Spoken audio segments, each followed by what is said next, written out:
Hello friends, मैं सुरेश कुमार तिवारी आपके अपने YouTube channel let's study India पर स्वागत करता हूं। आज हम लोग जो कई दिन से आपसे वादा कर रहे थे कि सीयूटी के बारे में चर्चा किया जाएगा, तो आज मैं उपस्थित हो चुका हूं आपके सामने सीयूटी को लेके। मैं आपका मैथमेटिक्स टीचर जो आपको सीयूटी के बारे में हर कुछ बताऊंगा। लेकिन अब देखिए बेटा, यहाँ पे अब हमारे पढ़ाने का तरीका थोड़ा बदलेगा। अब हम लोग पूरा कॉन्सेप्ट लेके नहीं चल सकते हैं। अब हम लोग को थोड़ा सा ट्रिकी मेथड का यूज करना पड़ेगा, क्योंकि इतने क्वेश्चन करने होते हैं, समय कम रहता है। और चूंकि आप जानते हैं कि सीयूटी का सिलेबस क्या है, मैं अपने मेन सब्जेक्ट के बारे में आपको बताऊंगा।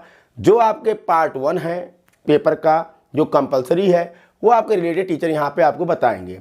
मैं आज आपको डिस्कस करने जा रहा हूँ कि मैथमेटिक्स में क्या क्या पूछेगा और कौन से क्वेश्चन कहाँ से ज़्यादा बनते हैं और कैसे कैसे आपको क्वेश्चन करना है और कहाँ से किस पार्ट को कितना पढ़ें कि आपके पेपर को करने में आसानी हो जाए। तो स्टार्ट करते हैं। देखिए, जैसे यहाँ सामने लिखा है मैथमेटिक्स ऑब्लिक अप्लाइड मैथमेटिक्स, ये आपका सीयूटी का मेन सब्जेक्ट का पेपर रहेगा। यहाँ पे सामने आपको साफ साफ लिखा है सिलेबस फॉर क्लास 12th लिखा है। एक बात को ध्यान रखिएगा, इस समय जो बोर्ड का पेपर हो रहा है उसमें कई पार्ट जो है चैप्टर से काट लिए गए हैं। तो ये आप कभी मत सोचिएगा कि वो पार्ट नहीं आने वाले हैं, वो पार्ट आएंगे। आपको 12th के लिए काटा गया है, आपके सीयूटी के लिए नहीं कटा हुआ है, इस बात को ध्यान रखिएगा। तो मैं सब कुछ चीज़ें बताता चलूँगा। इवन मैं आपको कुछ अलग चीज़ें भी बताऊँगा, जैसे कुछ चीज़ें हायर स्टैंडर्ड की हैं, मैं जानबूझ के यहाँ बताऊँगा जिससे आपको क्वेश्चन करने में बहुत आसानी हो जाएगी। तो देखिए सिलेबस क्या कहता है आपका।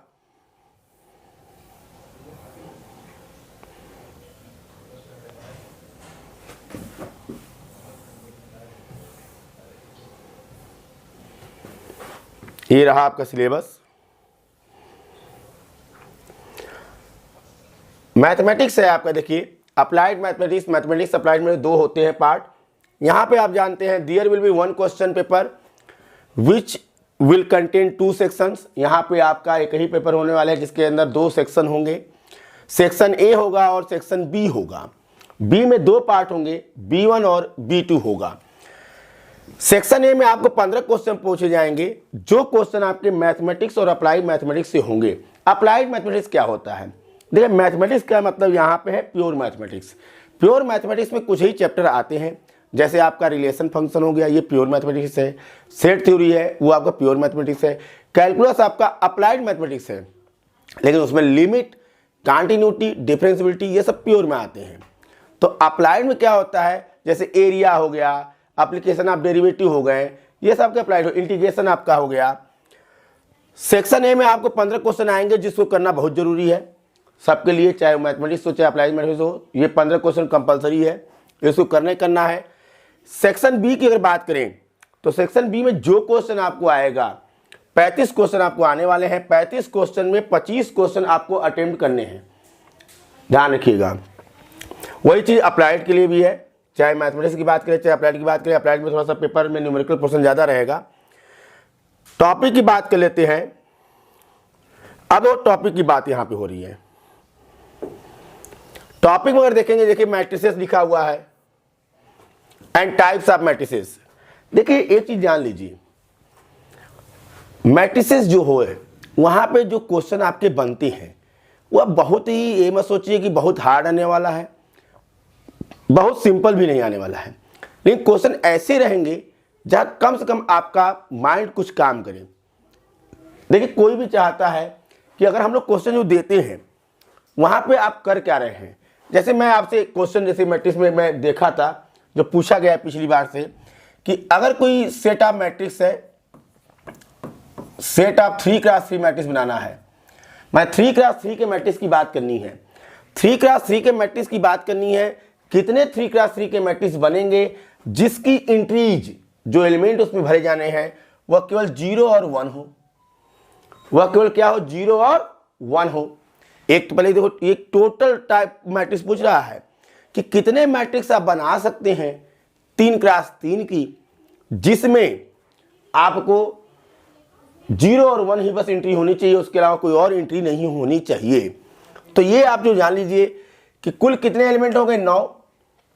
नंबर ऑफ एलिमेंट कितने हो गए, 9 हो गए। एंट्रीज कितनी है, 2, तो कुल कितने बनेंगे मैट्रिक्स, 2 के पावर 9 बनेंगे। ऐसे क्वेश्चन पूछे जाते हैं। मैं आपको मैट्रिक्स और टाइप्स ऑफ मैट्रिक्स बताऊंगा, जीरो मैट्रिक्स क्या होती है, नल मैट्रिक्स क्या होती है, स्क्वायर मैट्रिक्स क्या होती है, उसका डिटर्मिनेंट क्या होता है, सबके बारे में चर्चा करेंगे। इक्वलिटी ऑफ मैट्रिक्सेस आएगा, दो मैट्रिक्स कब इक्वल होते हैं, जब वो सेम आर्डर के हो, सेम रैंक के हो। जान लीजिए अगर ये पहला वाला 2x3 का है तो दूसरा भी 2x3 का होगा, तभी हो पाएगा, वरना नहीं हो पाएगा। बात क्या होता है ट्रांसपोज क्या होता है, रो को कॉलम कर दो, कॉलम को रो कर दो। सिमेट्रिक क्या होता है, जिसका ट्रांसपोज खुद वही हो। स्क्यू सिमेट्रिक मैट्रिक्स में ए का जो ट्रांसपोज होगा वो माइनस से होगा, और स्क्यू सिमेट्रिक मैट्रिक्स की खास बात होती है उसके डायगोनल एलिमेंट सब जीरो होते हैं। ठीक है, ये बातें आएंगी, फिर बताया जाएगा आपको, ऐसी कोई बात नहीं है। फिर यहाँ पे आपको अलजेब्रा मैट्रिक्स की बात कर रहा है, यहाँ पे आपको अलजेब्रा मैट्रिक्स की देखो बात कर रहा है।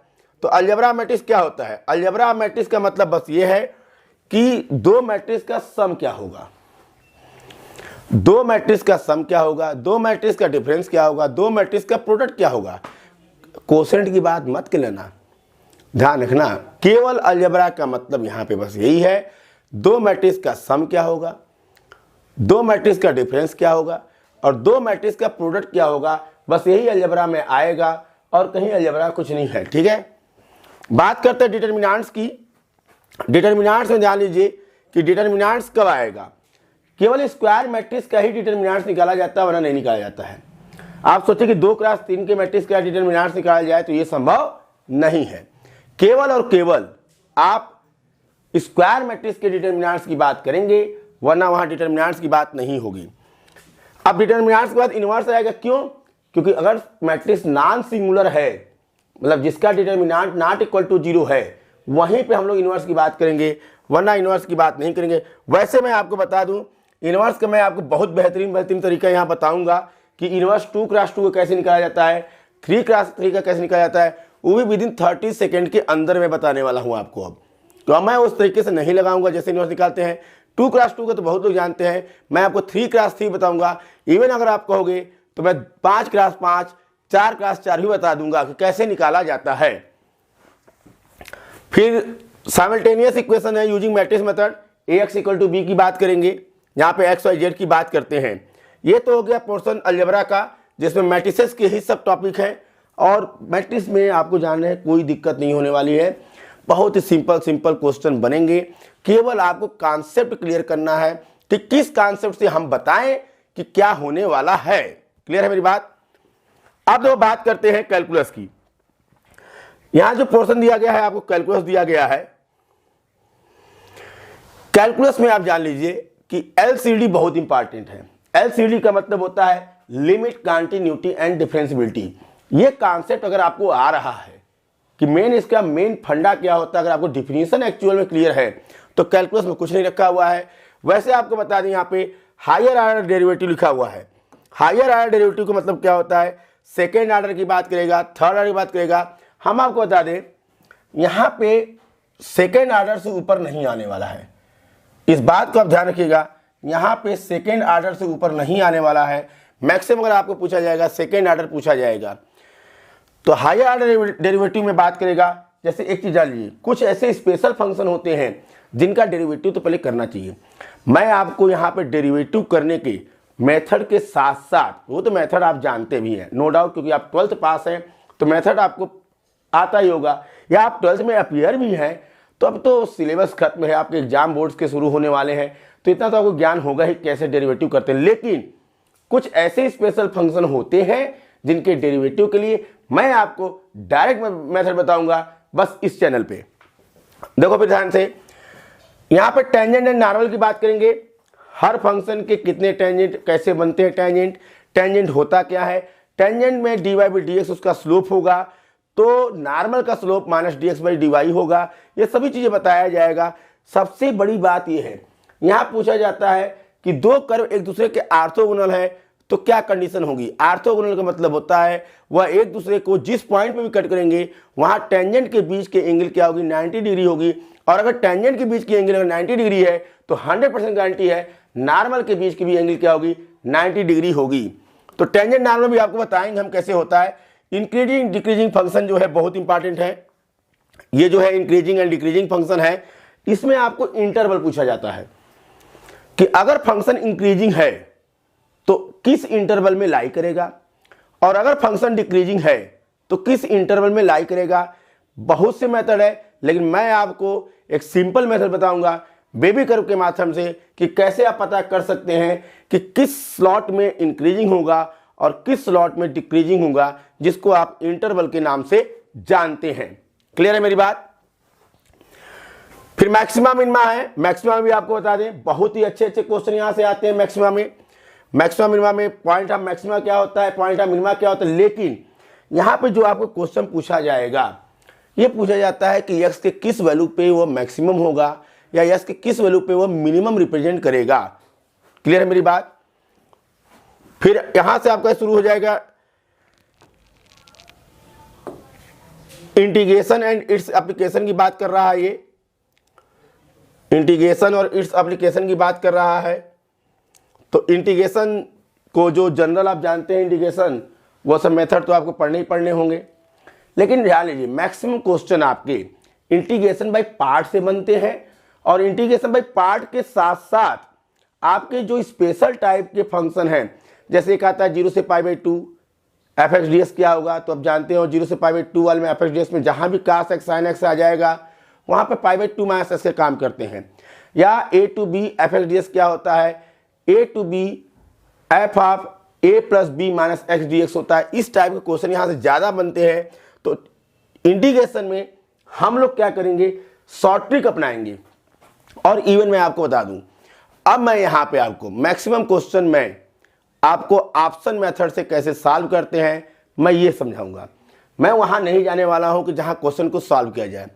मैं किसी भी क्वेश्चन को कोशिश किया जाएगा, बहुत अधिक टाइम टेकन किया जाएगा तो 45 सेकंड किया जाएगा, वरना हम लोग क्वेश्चन को छोड़ना पसंद करेंगे क्योंकि हमारे पास उतना समय नहीं रहेगा। तो ट्रिक का मेथड हम लोग यूज करेंगे, या मैक्सिमम क्वेश्चन आपको ऑप्शनल मेथड से कैसे करते हैं इसको सिखाना है।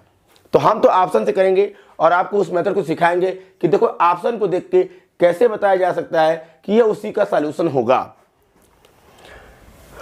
इंडेफिनिट इंटीग्रल है सिंपल फंक्शन का, इवैल्यूएशन ऑफ ये तो इंटीग्रल की बात कर रहा है, इंटीग्रल में कुछ भी आएगा सब बताया जाएगा। डेफिनिट इंटीग्रल भी आपका है।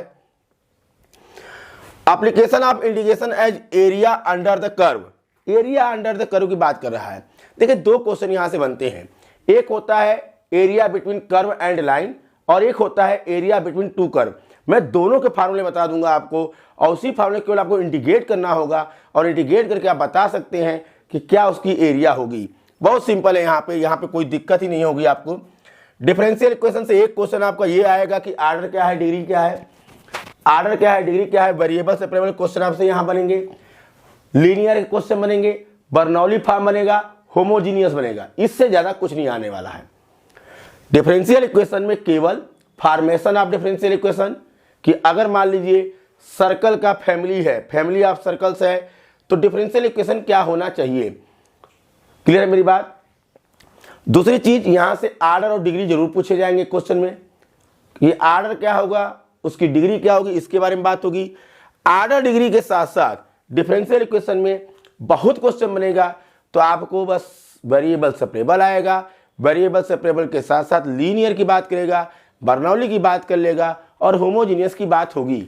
तो मैं आपको बताऊंगा कैसे देखते हैं। हाँ, एक क्वेश्चन और बढ़ता है, आजकल ट्रेंडिंग में है वो क्वेश्चन कि अगर डिफरेंशियल इक्वेशन आपको दिया गया है, अगर वो होमोजीनियस है तो उसकी डिग्री क्या होनी चाहिए, इसकी बात वो करेगा। नीचे लिखा भी है order and degree of differential equation, formulating of solving differential equation, जैसे मैं बता रहा था। प्रोबेबिलिटी डिस्ट्रीब्यूशन की बात करते हैं। अच्छा, एक चीज और जानिए, डिफरेंशियल इक्वेशन में एक नया क्वेश्चन बहुत पूछता है कि जनरल सॉल्यूशन है उसका कि वह पर्टिकुलर सॉल्यूशन है, इसकी बात जरूर करेगा वो। तीन सॉल्यूशन होते हैं, एक जनरल सॉल्यूशन होता है, एक पर्टिकुलर सॉल्यूशन होता है और एक सिंगुलर सॉल्यूशन होता है। तो एक क्वेश्चन नया थोड़ा सा अगर बहुत हार्ड बनेगा तो पूछेगा कि दिया गया डिफरेंशियल इक्वेशन का सॉल्यूशन वह जनरल सॉल्यूशन है कि उसका पर्टिकुलर सॉल्यूशन है कि वो उसका सिंगुलर सॉल्यूशन है।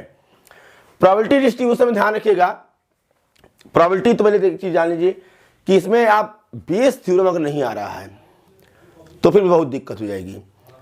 बेस थ्योरम के साथ साथ यहाँ पे वो मीन की बात करेगा और वेरिएंस की बात करेगा, जबकि सिलेबस से कटा हुआ, इसमें ध्यान रखें बोर्ड में कटा हुआ, लेकिन आपके इसमें आएगा बाइनोमियल डिस्ट्रीब्यूशन, मीन पूछेगा, वेरिएंस पूछेगा, और बेस थ्योरम पे क्वेश्चन जरूर आते हैं। जैसे पूछा जाता है कि दो कंपनियां अगर हैं, मतलब कोई भी कंपनी है, सपोज करो बल्ब का निर्माण करती है, इतने डिफेक्टिव हैं, इतने गुड वाले हैं, तो क्या प्रोबेबिलिटी है कि जो मैं सेलेक्ट किया हूँ वो डिफेक्टिव ही हो।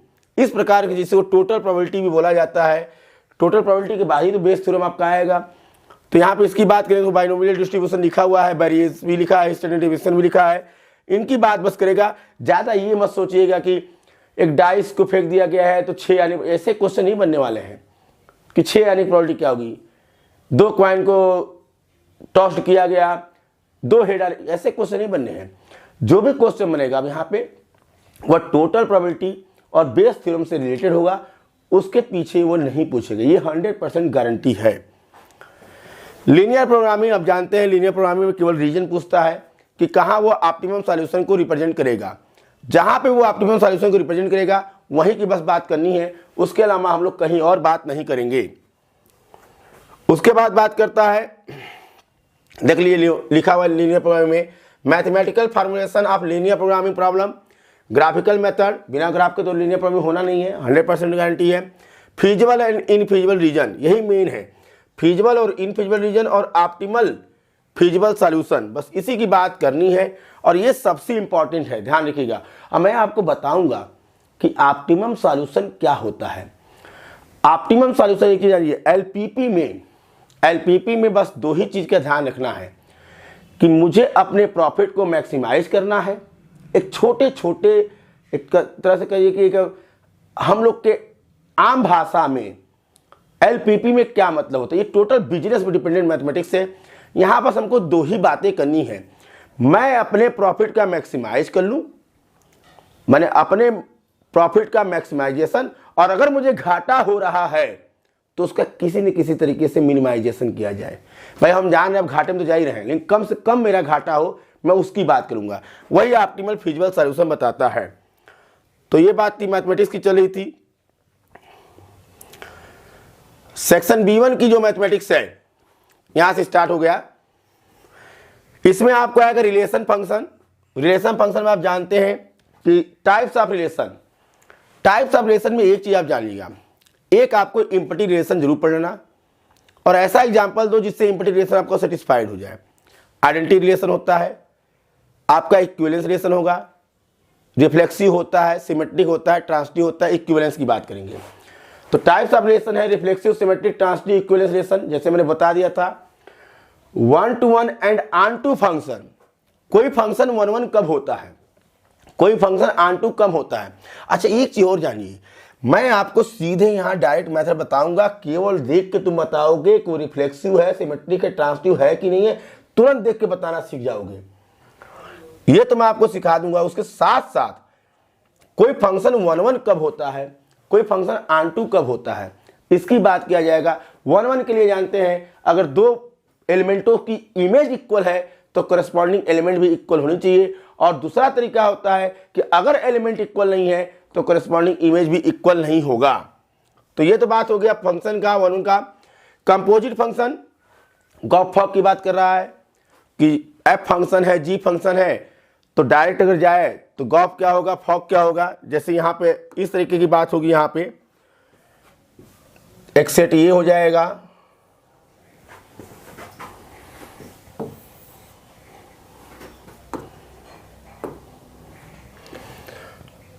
ये हो गया, ये हो गया और ये हो गया। ये यहां से यहां तक मैप अगर एफ हो गया है, यहां से यहां तक की मैप अगर जी हो गई है, तो यहां से यहां की मैप क्या होगी। सिंपल सी चीज है, पहले कौन सा रास्ता पकड़े थे एफ का, बाद में कौन सा पकड़े हो जी का, तो पहले एफ का पकड़े हो बाद में जी का पकड़े हो तो गॉफ बनेगा। तो आपको यहां पे क्वेश्चन कैसे देगा कि एफ एक्स अगर साइन एक्स है, जी एक्स अगर लॉग एक्स है, तो फॉक क्या होगा या गॉफ क्या होगा। इस टाइप के क्वेश्चन यहां से बनते हैं। क्लियर है मेरी बात।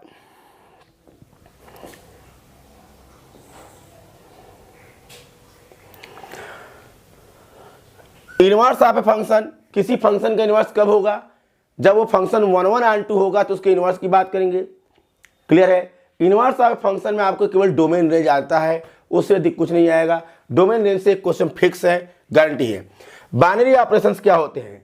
बाइनरी ऑपरेशन एक ऐसा ऑपरेशन जो सेट को बांध दे, एक ऐसा ऑपरेशन जो सेट को बांध दे। बांधने का मतलब क्या हुआ? जैसे सेट ऑफ नेचुरल नंबर की बात कर लो, सेट ऑफ नेचुरल नंबर को बात कर लो, प्लस इसके लिए बाइनरी ऑपरेशन। क्यों? क्योंकि sum of 2 natural number is again a natural number. तो 2 नेचुरल नंबर का सम अगेन नेचुरल नंबर हुआ। तो क्या किया? सेट के मेंबर को पकड़ा, 2 ऑपरेशन प्लस लगाया, तीसरा सेट में ही है, तो क्या हुआ? सेट को बांध दिया प्लस ने। ऐसे ऑपरेशन को बोलते हैं बाइनरी ऑपरेशन। यहां पे मल्टीप्लिकेशन भी हो जाएगा उसके लिए। बाइनरी ऑपरेशन के बाद बात होगी हम लोग की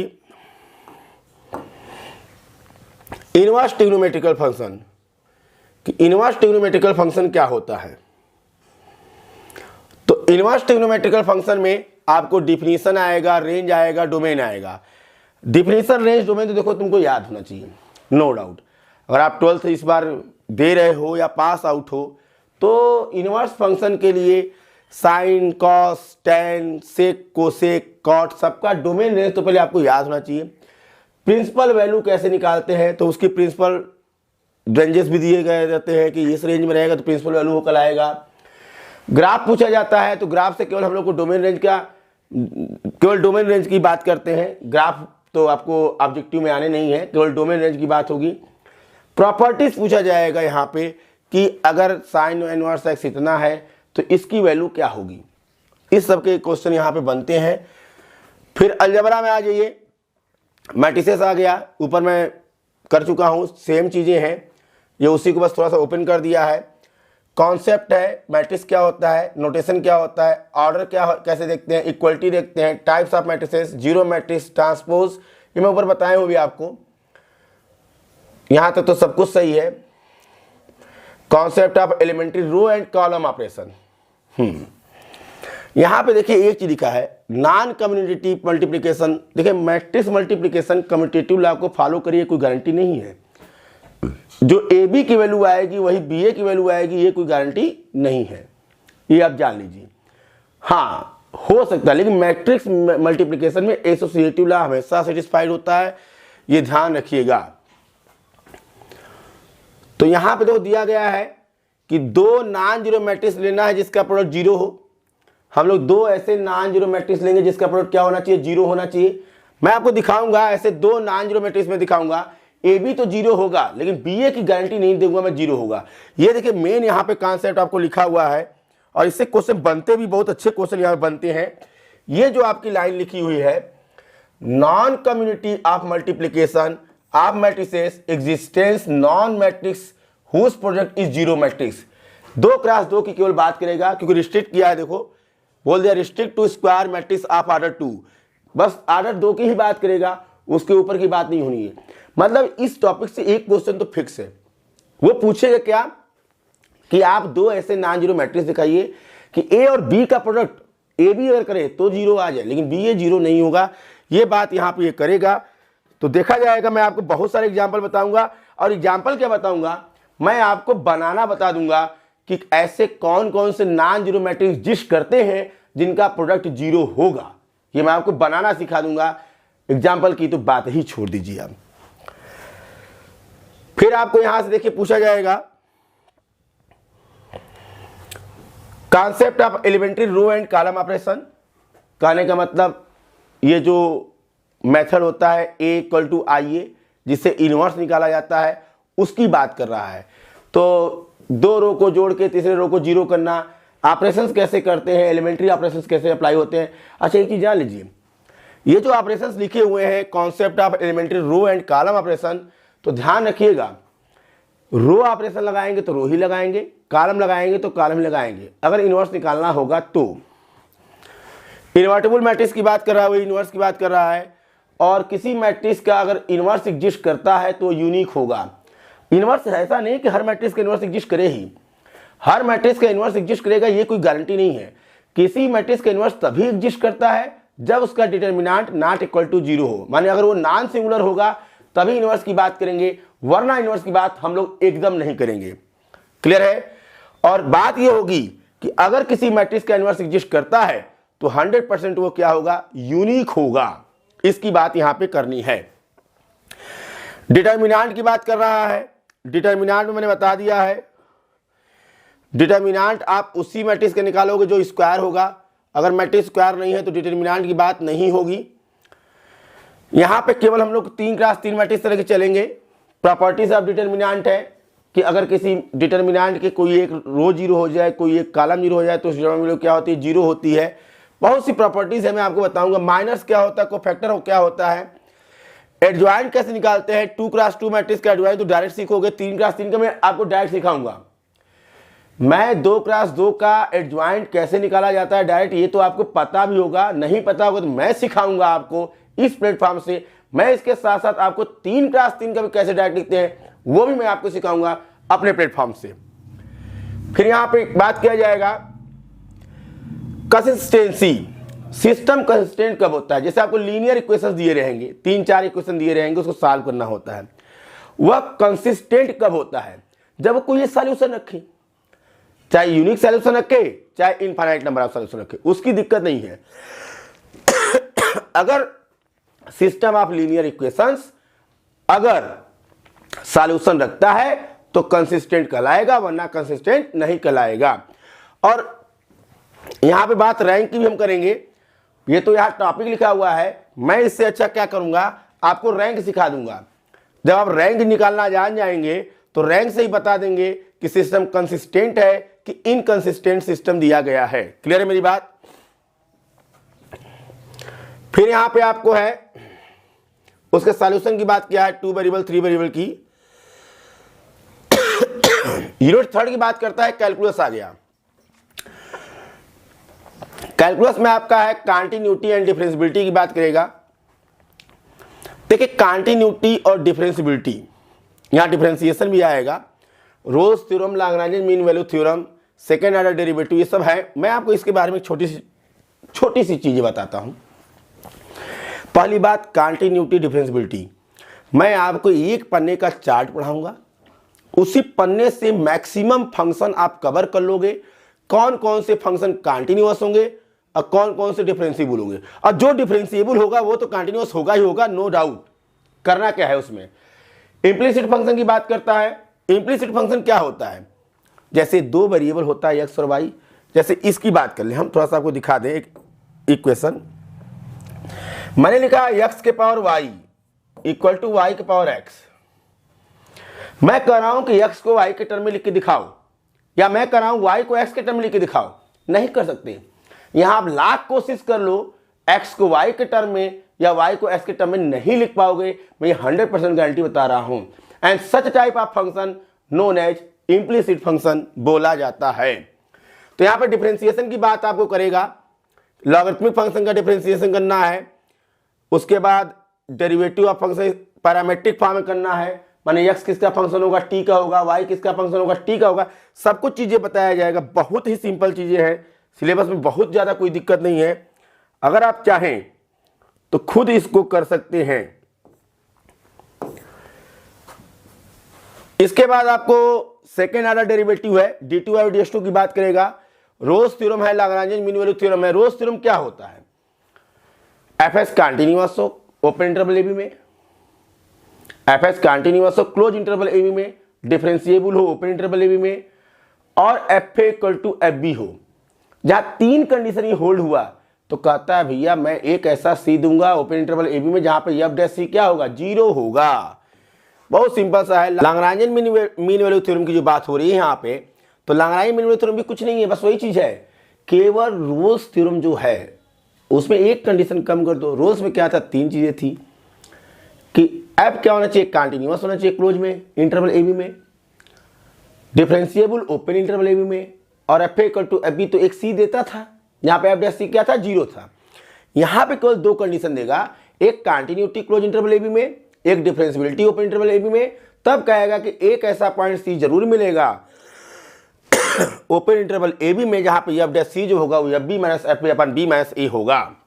वैसे मैंने आपको बता दिया है कि इस कंटिन्यूटी डिफरेंशिएबिलिटी में केवल और केवल मैं आपको एक पेज इतना ऐसा लिखवा दूंगा कि अगर आप उस पेज को रट्टा मार गए बेटा तो कौन से फंक्शन कहाँ कंटिन्यूअस होंगे, कहाँ कंटिन्यूअस नहीं होंगे, सब आप बता दोगे। और डिफरेंशिएबिलिटी अगर चेक कर लिए तो कंटिन्यूटी देखना भी मत, क्योंकि हर डिफरेंशिएबल फंक्शन क्या होता है, कंटिन्यूअस होता है। मैं आपको सिखाऊंगा, लेकिन केवल और केवल अपने प्लेटफॉर्म लेट्स स्टडी इंडिया से। एप्लीकेशन ऑफ डेरिवेटिव की बात करेंगे। मैंने बता दिया एप्लीकेशन ऑफ डेरिवेटिव में ज्यादा कुछ नहीं पढ़ना है। दो चीजें मैं बार बार देखिए मार्क कर रहा हूं, इंक्रीजिंग एंड डिक्रीजिंग फंक्शन जरूर पढ़ना है। टेंजेंट नॉर्मल की बात तो अलग है। टेंजेंट नॉर्मल में केवल ऑर्थोगोनैलिटी पूछा जाता है कि अगर दो कर्व एक दूसरे से इंटरसेक्ट किए तो उनके बीच का एंगल क्या होगा, ऐसे से बस क्वेश्चन पूछते हैं। बहुत ज्यादा क्वेश्चन यहाँ से नहीं बनता है। टेंजेंट नॉर्मल में बहुत दिक्कत नहीं होगी। टेंजेंट अगर निकालना सिखा दिए तो नॉर्मल आपको तुरंत पता चल जाएगा, क्योंकि टेंजेंट अगर डी वाई डी एक्स है तो नॉर्मल क्या होता है, minus d x by d y होता है। उस पर बेस्ट क्वेश्चन मैं बताऊंगा। मैक्सिमम मिनिमा की बात अगर करेंगे तो मैक्सिमम मिनिमा की बस बात यही बतानी है कि मैक्सिमम वैल्यू क्या होगी, मिनिमम वैल्यू क्या होगी, ये चेक करना आपको सिखाया जाएगा। फिर बात करेंगे हम लोग, देखो यहां पे बात हम लोग करेंगे इंटीग्रल्स की। इंटीग्रल में आपको इंटीग्रेशन जो होता है वो रिवर्स प्रोसेस ऑफ डिफरेंशिएशन होता है, ये तो बात पता है सबको। लेकिन अब देखिए जैसे इस टाइप की जो भी इंटीग्रेशन है, आपको स्क्रीन पे दिख रहा होगा, अच्छे से दिख रहा होगा स्क्रीन पे कि इस सब टाइप के इंटीग्रल पूछे जाएंगे। या एक चीज बताओ, या तो आप इनको याद कर लो, लेकिन बेस्ट क्वेश्चन आएंगे तो फार्मूले सब भूल जाएंगे। यहां से 1 2 3 4 ये 4 मेथड तो मैं एक ही बार में बता दूंगा। अब बाकी के कैसे क्वेश्चन करते हैं उसके लिए एक सिंपल सी ट्रिक बताई जाएगी। अगर आप उस ट्रिक को फॉलो करोगे तो सिंपल सा इंटीग्रेशन में चेंज हो जाएगा, जहां से इंटीग्रेट करके आप उसकी वैल्यू डायरेक्ट निकालेंगे। तो मैं आपको ये बताऊंगा फंडामेंटल थ्योरम ऑफ कैलकुलस क्या होता है, इसकी बात करेंगे। एप्लीकेशन ऑफ इंटीग्रल्स में मैंने बता दिया, एप्लीकेशन ऑफ इंटीग्रल्स में बहुत कुछ नहीं करना है। एप्लीकेशन ऑफ इंटीग्रल्स में केवल दो चीजें आप पढ़ लीजिए। एक तो देखो ये लिखा है सर्कल, पैराबोला, इलिप्स। इसका ना समझे, हमको दो प्रकार के क्वेश्चन यहां से पूछे जाते हैं। एक तो area between line and curve, जो कर्व आपका नाम दे दिया है कि या तो सर्कल का आर्क होगा, या तो पैराबोला होगा, या तो इलिप्स होगा। ये तो दे दिया, स्टैंडर्ड फॉर्म ओनली लिखा है, वो भी स्टैंडर्ड फॉर्म ओनली लिख दिया है। मैंने आपको बहुत घुमाने की जरूरत भी नहीं है। तो अगर स्टैंडर्ड फॉर्म ओनली लिखा है तो अब तो कुछ करना नहीं है। मैं सीधे आपको फार्मूला बताऊंगा कि अगर सर्किल है तो ये फार्मूला रहेगा, अगर पैराबोला है तो इस फार्मूले में करिए, और अगर इलिप्स है तो इस फार्मूले पे आपका काम बन जाएगा। तो इंटीग्रल की दिक्कत तो ये खुद खत्म कर दिए है। यहां से एक चीज और ध्यान रखना हम लोग को है कि एरिया बिटवीन टू कर्व्स की बात करेगी तो एरिया बिटवीन टू कर्व्स के लिए हम लोग फार्मूला बस लगाया जाएगा, y of upper curve minus y of lower curve, माने y की वैल्यू अपर कर्व क्या है, y की वैल्यू लोअर कर्व क्या है, इंटीग्रेट कर देंगे रेंज में, काम हम लोग का हो जाएगा। डिफरेंशियल इक्वेशन की बात कर रहा है। डिफरेंशियल इक्वेशन जान लो यार, एक क्वेश्चन तो फिक्स है कि आर्डर और डिग्री क्या है, ये तो पक्का मान लो। उसके साथ साथ आपको केवल पढ़ना है फॉर्मेशन ऑफ डिफरेंशियल इक्वेशन, माने फैमिली ऑफ कर्व दिया रहेगा, उसका डिफरेंशियल इक्वेशन क्या होगा, या अगर ये डिफरेंशियल इक्वेशन है तो ये किस फैमिली को रिप्रेजेंट कर रही है, ये चीजें बतानी होंगी आपको। इसमें केवल आपको बताया जाएगा वेरिएबल सेपरेबल क्या होता है, लीनियर क्या होता है, होमोजीनियस क्या होता है, और अगर होमोजीनियस डिफरेंशियल इक्वेशन है तो उसकी डिग्री कैसे निकालोगे, इसकी बात ये करेगा। क्लियर है मेरी बात। वेक्टर्स की बात कर लेते हैं। वेक्टर में देखिए पोजीशन वेक्टर पढ़ने के बाद अब देखो फंडामेंटल में यार वेक्टर क्या होता है, स्केलर क्या होता है, ये सब चीजें बता दी जाएंगी। किसी वेक्टर का डायरेक्शन क्या होता है, ये सब चीजें बता दी जाएंगी। लेकिन मेन जो है आपको जो मेन यहां पढ़ना है वो वेक्टर क्रॉस प्रोडक्ट पढ़ना है, स्केलर ट्रिपल प्रोडक्ट पढ़ना है, प्रोजेक्शन ऑफ वेक्टर पढ़ना है। इसी से क्वेश्चन आपको बनते हैं, इसके अलावा क्वेश्चन बनने के कोई चांस नहीं होते हैं। हाँ बस ये पूछा जाता है कि अगर दो वेक्टर आपको दिए गए हैं, अगर उनके मैग्नीट्यूड आपको दिए जा चुके हैं तो उसके बीच की एंगल पूछ लेता है। तो वेक्टर से बहुत ज्यादा दिक्कत आपको नहीं होगी। 3D में डायरेक्शन कोसाइन से एक क्वेश्चन आता है, और 3D में दो चीजें आएंगी आपको कि लाइन अगर है तो कोप्लेनर के होने की कंडीशन क्या है, और उनके बीच की शार्टेड डिस्टेंस क्या है। फिर प्लेन क्या होता है, उसका वेक्टर और कार्टेशियन इक्वेशन बताना है। फिर एंगल बतानी है, दो लाइनों के बीच की, दो प्लेन के बीच की, लाइन और प्लेन के बीच की।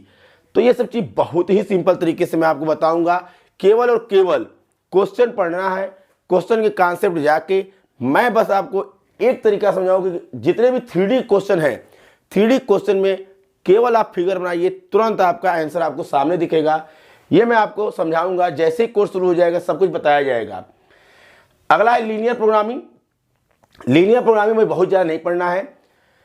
क्या होता है फिजिबल और इनफिजिबल रीजन, क्या होता है फिजिबल और इनफिजिबल सॉल्यूशन क्या होता है, और मेन यहाँ पे लीनियर प्रोग्रामिंग केवल और केवल एक बात होगी, ऑप्टिमल सॉल्यूशन क्या होता है।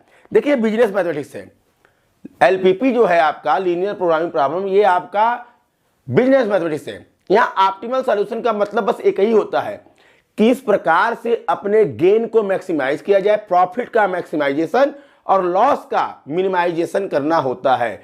तो अगर मैं, जैसे होता नहीं है कि अगर मैं किसी चीज से कमा रहा हूं तो कितना कमा लूं, और अगर कहीं घाटा लग रहा है यार कम से कम घाटा हो, ये तो कहते हैं हम लोग आम तौर की भाषा में। तो यही होता है आपका ऑप्टिमल सॉल्यूशन। प्रोबेबिलिटी की बात करनी है। प्रोबेबिलिटी मैंने बता दिया है कि आपको कंडीशनल प्रोबेबिलिटी है, इंडिपेंडेंट इवेंट्स है, टोटल प्रोबेबिलिटी है, बेस थ्योरम है। आपको यहाँ पे मीन और वेरिएंस पूछा जाएगा, ये ध्यान रखिएगा, बर्नौली से रिपीटेड। तो यहाँ पे मेन आपको बेस थ्योरम जानना है, बिना बेस थ्योरम के कुछ नहीं हो पाएगा। सेक्शन B2 की बात करते हैं, अप्लाइड मैथमेटिक्स की बात हो रही है। इसमें आपको बता दें मॉडुलो अर्थमेटिक क्या होता है, कांग्रेस मॉडुलो क्या होता है। कांग्रेस मॉडुलो देखो एक नई चीज है। कांग्रेस मॉडुलो का मतलब बोल दिया कि मान लो मॉडुलो 5 की बात करनी है, एडिटिव मॉडुलो 5 की बात करनी है, तो मतलब क्या होता है, दो नंबरों को पकड़ो, जोड़ो, 5 से डिवाइड करो, जो रिमाइंडर आएगा उसी को लिखना है। अब मल्टीप्लिकेटिव मॉडुलो 5 की अगर बात करता है तो दो नंबरों को पकड़ो, मल्टीप्लाई करो, 5 से डिवाइड करो, जो रिमाइंडर आएगा वही लिखा जाएगा। तो यहाँ पे तो चीजें सब आप लोग पढ़ चुके हैं। एलिगेशन एंड मिक्सर है, जो कि आप लोग पढ़े हैं, आपको अब तो दिख रही है। ये परसेंटेज हुआ, एलिगेशन एंड मिक्सर हुआ, जो न्यूमेरिकल प्रॉब्लम है, रियल लाइफ प्रॉब्लम्स जो हैं, बोर्ड्स एंड स्ट्रीम हुआ, ये तो आप पढ़े ही हैं, पाइप्स एंड सिस्टम्स जो हुआ, रेस एंड गेम्स हुआ, पार्टनरशिप हुआ, इन सब की तमाम ट्रिक पड़ी हुई हैं। ये सब तमाम ट्रिक पड़ी हुई है, बहुत ही आप आसानी से इस सब के क्वेश्चन को एक एक दो दो लाइन में लगाया जाएगा। फिर भी हम लोग आपको यहाँ से बहुत से ऐसे क्वेश्चन का एक सेटअप दे दिया जाएगा कि उसके बाहर से, उसके पैटर्न से बाहर कुछ नहीं आने वाला है, गारंटी है इसकी। अलजेब्रा की बात होगी। अलजेब्रा में मैट्रिसेस है जो आपको बताया जाएगा, मैथमेटिक्स में बता ही रहे हैं, तो उसी में से आपका ये सब चीज़ें हो जाएंगी, क्योंकि बहुत ज़्यादा कुछ है नहीं। कैलकुलस भी है। मेन देखिए यहाँ पे जैसे marginal cast and marginal revenue जो है, ये सब देखिए अब आपका जो है स्टैटिस्टिक्स है, ये सब स्टैटिस्टिक्स के पार्ट्स है। यहाँ पे आपको दिखा दें वेरिएंस जो हो गया, वेरिएंस के बाद आपका इंडेक्स नंबर हो गया, कंस्ट्रक्शन ऑफ, ये सब स्टैटिस्टिक्स के पार्ट्स है। सैंपल क्या होता है, पॉपुलेशन ऑफ सैंपल क्या होता है, ये सब चीज़ें आपको समझाई जाएंगी। इस सब से क्वेश्चन मैक्सिमम थ्योरी वाले बनते हैं, और सबके सब जितने क्वेश्चन यहाँ से आपको बनेंगे, सबके सब आपका फार्मूला बेस्ड क्वेश्चन होगा। टाइम सीरीज की बात करोगे, कंपोनेंट्स ऑफ टाइम सीरीज क्या होता है, सब आपके स्टडीज के पार्ट्स हैं। तो ये सब आपका पूरा सिलेबस था आपका टोटल। वही फिर फिजिबल एंड अनफिजिबल सॉल्यूशन देखिए फिर आ गया है। तो ये सभी चीजें आपको जब डिटेल हम बताएंगे तो अप्लाइड मैथमेटिक्स तो मैथमेटिक्स के साथ ही पूरा हो जाएगा। जो चैप्टर्स अलग से हैं उनको मैं अलग से बताऊंगा, और पूरी कोशिश करूंगा कि आपको इस प्लेटफॉर्म से इतनी सभी चीजें मिल जाएं जिससे कि आपको किसी भी यूनिवर्सिटी में एग्जाम लेने के लिए, एग्जाम में पास होने के लिए कोई समस्या ना उठानी पड़े। लेकिन आपको ये सभी तभी प्रोवाइड हो पाएगा जब आप हमारे चैनल को लाइक और सब्सक्राइब करेंगे और वहाँ के वीडियो को देखते जाएंगे। मैं आपको यहाँ पे मैथमेटिक्स केवल और केवल इस प्लेटफॉर्म से पढ़ाऊँगा, और मैं आपसे वादा करता हूँ कि इतनी अच्छी अच्छी ट्रिकें आपको यहाँ से मैं बताऊँगा कि आप भी कहोगे कि मैथमेटिक्स कुछ पढ़ाया गया है। तो मिला जाएगा जैसे सिलेबस स्टार्ट होगा हम लोग का कल से, उसके बाद हम लोग सीधे सिलेबस की बात करेंगे और क्या टॉपिक है, कैसे कैसे क्या पढ़ना है। बहुत मैं डिटेल नहीं चाहूँगा, क्योंकि आप 12th में होंगे या 12th पास होंगे, तो मैं फंडामेंटल चीज़ों को केवल बताते हुए एक ट्रिक के माध्यम से कैसे क्वेश्चन को सॉल्व करना है, क्या करना है, इन सब के बारे में बस चर्चाएं होंगी।